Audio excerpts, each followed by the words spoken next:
All right, let's dive into Andrea Arnold's incredible 2009 film, Fish Tank. We're going to break down piece by piece exactly how its story is built to create such a raw and, let's be honest, unforgettable experience. So, this is the big question, right? From the very first frame, we are dropped into the world of 15-year-old Mia Williams. But the thing is, we're not just watching her.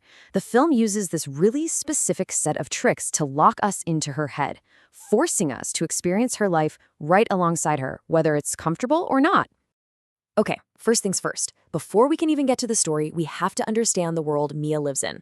The film is an absolute masterclass in social realism, creating this slice of life that just feels completely, brutally authentic. So how on earth does Andrea Arnold pull that off? Well, all of these techniques work together to create that gritty feel. The handheld camera makes it feel like we're literally there, stumbling along right beside Mia. The natural lighting means there's no Hollywood gloss. And this last one is so important. There's no soundtrack telling us how to feel. Every single sound you hear is diegetic. It comes from inside the world of the film. It completely immerses us in the reality of that housing estate. And that leads to one of the film's boldest choices, the 4:3 aspect ratio. You know, that boxy, almost square frame? That is not just some random stylistic thing. It's a narrative tool. It visually screams that Mia's world is constrained. It traps her, and it traps us as viewers, constantly reminding us of her limited opportunities. And that feeling of being boxed in, it leads directly into the film's most powerful narrative device, its point of view. The camera doesn't just show us Mia's world, it forces us to see it through her eyes. The technical term for this is a restricted narrative. It's a fancy term, but the idea is simple. We get zero extra information. If Mia doesn't know something, we don't know it. If she leaves a room, boom, the camera leaves with her. By tying our knowledge directly to hers, the film masterfully builds our empathy. This quote just hits the nail on the head.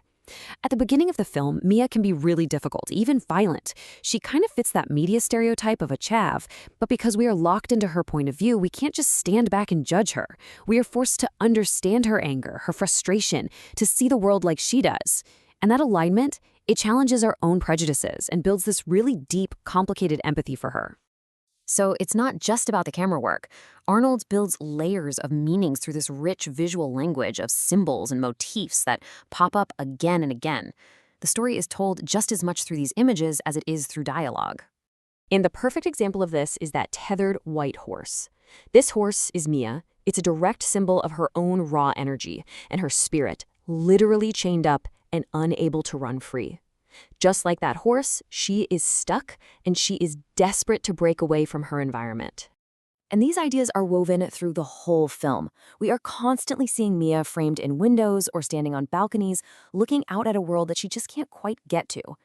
And her dancing, which she often does alone in an empty apartment, that becomes her main way of expressing herself. It's her private, almost spiritual escape from a really harsh reality. Okay, let's get our analyst hats on for a second. For your A-level, you've got to be able to apply some formal narrative theories. Think of theorists like Todorov, Levi-Strauss, and Propp as your toolkit.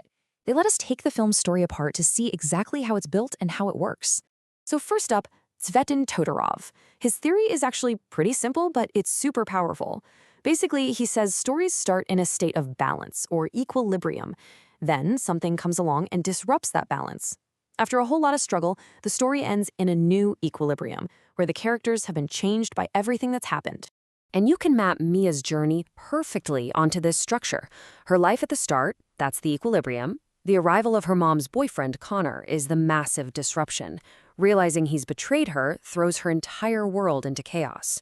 Her, misguided attempt to fix things by going to his house is the climax of that struggle. And then finally, she reaches a new equilibrium. It's not a fairy tale ending, but leaving for Wales, that's a huge step into a new, uncertain future. Next tool in the box, Claude Lévi-Strauss. His big idea was that stories are basically structured around conflict, specifically the clash between binary opposites. These opposing forces create all the tension that drives the story forward. And wow, Fish Tank is just packed with these. The most obvious one is Trapped versus Freedom, the concrete estate versus that one brief trip to the countryside. You see it in nature versus industrial, child versus adult, and maybe the most painful one, Mia's dreams of dancing versus the harsh, sleazy reality of that audition. These tensions are the absolute core of the film's conflicts. Okay, last one. Let's talk characters with Vladimir Propp. He studied a ton of fairy tales and basically realized that characters often fall into one of several key roles. The hero, the villain, the helper, that kind of thing. And we can apply this to Fish Tank for sure. Mia is clearly our hero on a quest for freedom. Connor, who at first seems like he might be a mentor, is revealed to be the villain. Billy, the traveler kid who offers her a way out, he's the helper. And the princess, the prize at the end, it isn't a person, it's the goal itself. Mia's hope for a better future, her own self-fulfillment.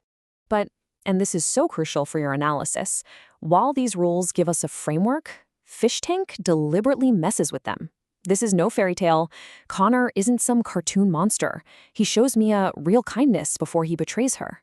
The characters are messy, complex, and morally gray, which is exactly what makes the whole thing feel so real. So what happens when we put all these pieces together?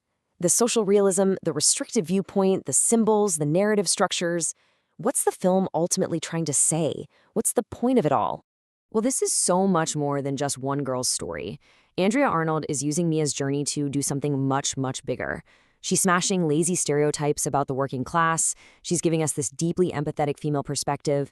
The film is asking big questions about the social and economic systems that trap people like Mia and her family, and it completely refuses to give us a simple rescue story, instead asking what it really means to survive and resist inside that system. And that's the question the film leaves us with. Mia leaving for Wales isn't a guaranteed happily ever after. It's just a step. The film doesn't give us easy answers. Instead, it makes us ask, when the system is stacked against you, what does escape actually look like? Is it a place you can go to, or is it maybe something you have to find inside yourself? A powerful, difficult question to end a truly powerful film.